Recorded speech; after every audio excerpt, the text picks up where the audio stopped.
Teringat saya cerita Rabi'atul Adawiyah. Dia naik kapal, ada penumpang lain lah. Tengah belayar, tiba hari nak ribut. Ribut tengah laut, tuan-tuan. Ribut tengah laut nak lari mana? Baik tu orang kalau keturunan Bugis dia berani. Bugis kan main laut. Laut ni kalau cabaran datang, mana ada tempat nak sembunyi? Panjat bukit, gunung mana ada? Hadap tu je lah. Jadi apabila ribut nak datang, semua panik. Sekali dia ternampak ada Rabi'atul Adawiyah. Masing-masing kata, Alhamdulillah ada Tok Wali sini. Mereka pun pergi, Ustazah, doa lah sikit, minta ribut lari. Rabi'atul Adawiyah buat tak tahu. Dia diam. Orang pujuk lagi, Ustazah, doa lah sikit. Dia balik je. Sedang dia diam begitu, ribut reda. Orang pula heran, tanya dia, Ustazah, baca apa tadi? Ajarlah sikit. Saya tak baca apa-apa. Takkan tak baca apa-apa? Elok ribut nak sampai kona lain. Kata Rabi'atul Adawiyah, saya tak buat apa-apa pun. Saya hanya redha saja. Redha apa? Bumi ni Allah Ta'ala punya. Ikut dia lah nak buat apa pun. Kenapakah bila kita nak sesuatu, kita minta bersungguh-sungguh sangat pada Allah supaya dikabulkan. Tapi bila Allah berkehendak nak buat sesuatu, kenapa kita nak tahan kehendak dia? Time kehendak engkau, macam-macam engkau minta. Oh, kalau doa duha, ya Allah yang di langit turunkanlah, di bumi keluarkanlah, dalam poket keluarkanlah, poket belakang letakkanlah. Oh, dia paksa-paksanya keluar rezeki. Time Allah nak berkehendak atas bumi dia, engkau macam-macam larang, tangan terbalik, tolak begini, tolak balik. Apa masalah? Engkau redha je lah dengan ketentuan. Tetapi Allah Maha Penyayang. Bila mu reti bahasa, Allah sangat reti bahasa. Dialihkan musibah itu. Payah tuan-tuan nak dapat makam redha ini. Tuan-tuan nak keluar rumah, nak pergi main golf. Puk hujan, memang marah kita. Dah lah aku lama tak main golf. Handicap berterabur dah ni. Hujan pula lagi. Tak redha, memang kau kuatlah hujan itu. Tapi tuan-tuan tengok ke hujan. Hujan. Turunlah, ikut engkau lah nak turun.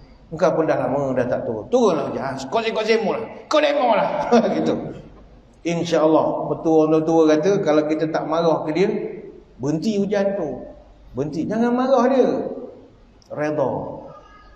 Macam ke tikus masuk rumah. Kau orang tua-tua tak bagi marah tikus. Tuan-tuan marah tikus makin banyak. Tapi redha, cakap je elok-elok. Jangan sebut tikus. Sebut dia Cik T. Ni petua saya tak tahu betul tidak. Hipotesisnya tak tahu dari mana. Panggil Cik T. Dia lari. Jangan panggil Cik Ta. Lain pula keluarnya nanti. Panggil Cik T. Ada satu cerita saya nak kongsi dengan tuan-tuan. Jangan azan pula lah. Ada satu kisah. Ni kisah orang redha. Insaf kita membaca kisah ini. Kisah ini ada direkodkan dalam kitab Al-Bidayah wal Nihayah, ini susunan Ibnu Katsir, dan juga dalam kitab Sirah Tabi'in. Disebutkan satu kisah seorang sahabat bernama Urwah radhiyallahu anhu. Urwah ini bukan calang-calang sahabat. Ayah dia adalah Zubair bin Awam radhiyallahu anhu. Mak dia pula adalah Asma binti Abu Bakar, anak pada Sayyidina Abu Bakar. Jadi bukan calang-calang sahabat. Ada satu riwayat, salah seorang anaknya bernama Hisham. Hisham pernah bercerita, kharaja Urwatu ila al-Walid bin Abdul Malik. Pernah sekali, kata Hisham, ayah saya pergi ke Syria. Tujuan dia pergi ke Syria, ke Damsyik masa itu, adalah untuk nak ziarah Khalifah Walid ibnu Abdul Malik. Khalifah Walid ini Khalifah Bani Umayyah yang ke-6. Dia memerintah antara tahun 705 sampai 715. Dari Madinah beribu kilometer ni perjalanan nak pergi ke Damsyik. Fa kharajat bi rijlihi akilatun.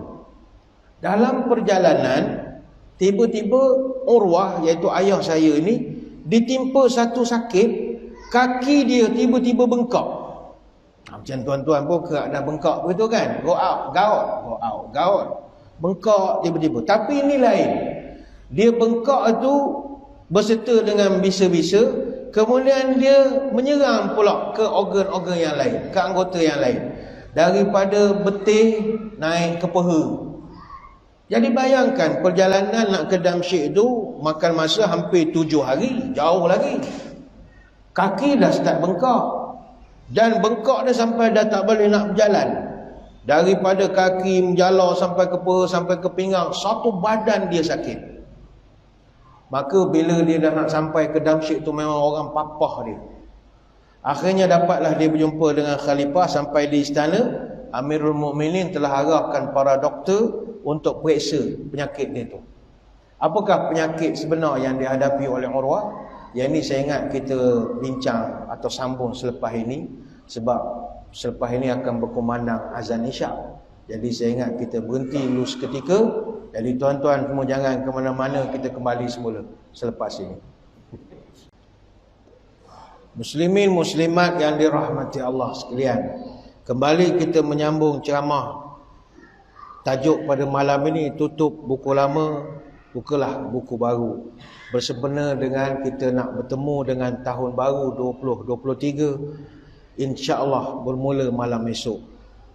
Kita bawakan pada malam ini salah satu daripada bekalan kita menghadapi tahun-tahun yang mendatang yang penuh cabaran ini adalah tanamlah dalam diri sifat redha. Redha ni benda payah tapi adalah solusi terbaik kepada banyak masalah. Tadi kita bercerita tentang Urwah bin Zubair radhiyallahu anhuma, yang dia dengan anaknya telah pergi ke Damsyik untuk bertemu dengan Khalifah Walid ibnu Abdul Malik. Jadi dalam perjalanan dia jatuh sakit yang teruk. Sampai di istana di Damsyik, Amirul Mukminin telah memeriksa dan minta pasukan perawatan buat pemeriksaan.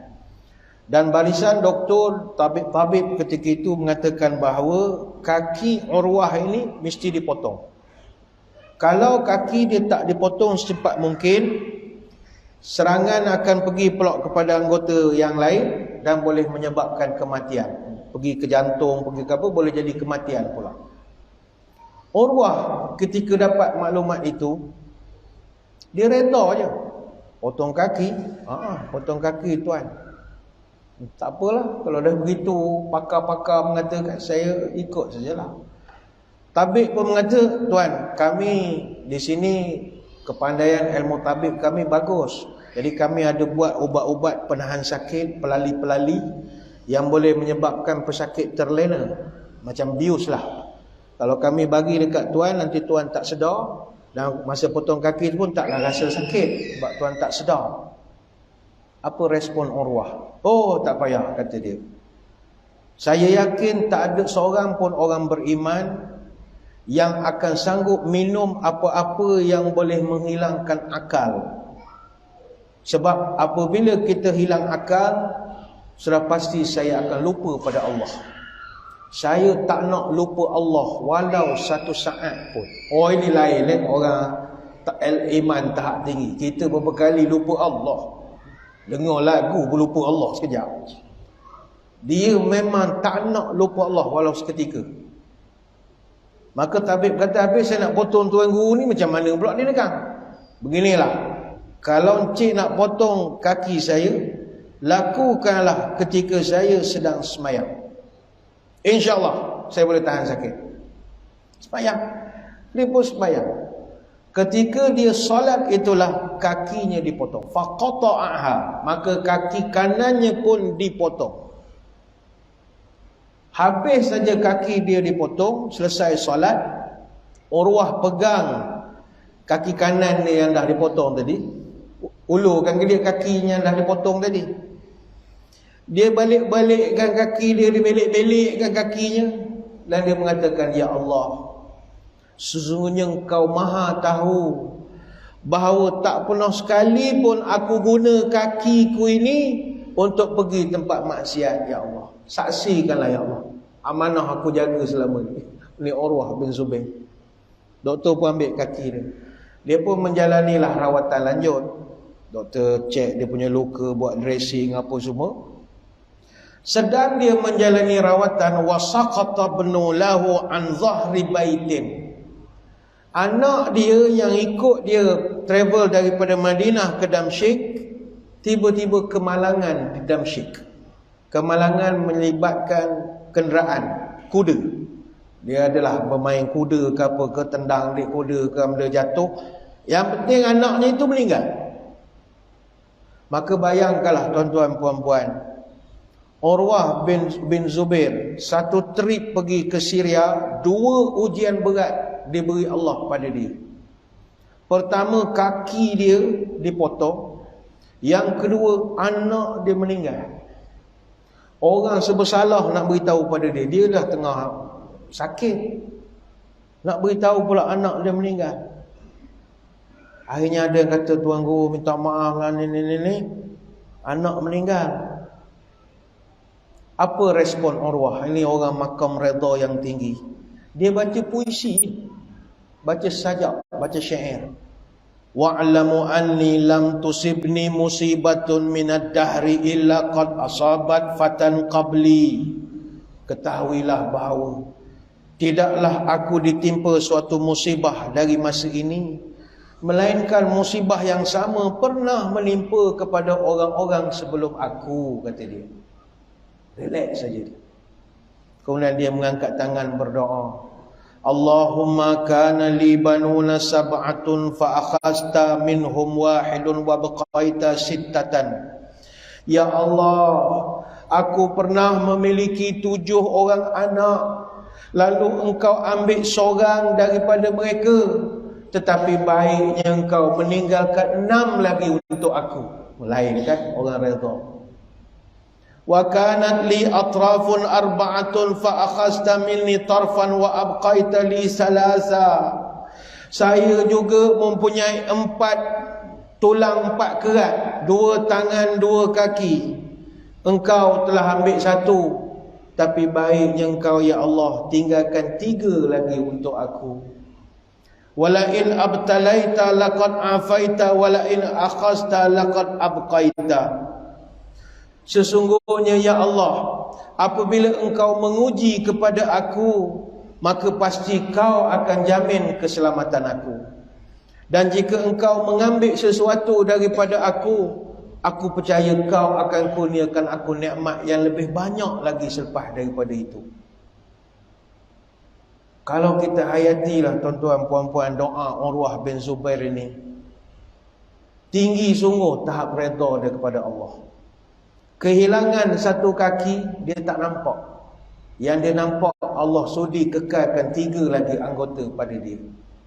Kehilangan seorang anak dia tak pandang sangat, kerana yang dia lebih nampak adalah Allah sudi kekalkan 6 orang anak yang masih sihat. Berapa orang kita pada malam ini dapat makam ini? Payah. Sebab itu nak dapat makam redha ini payah.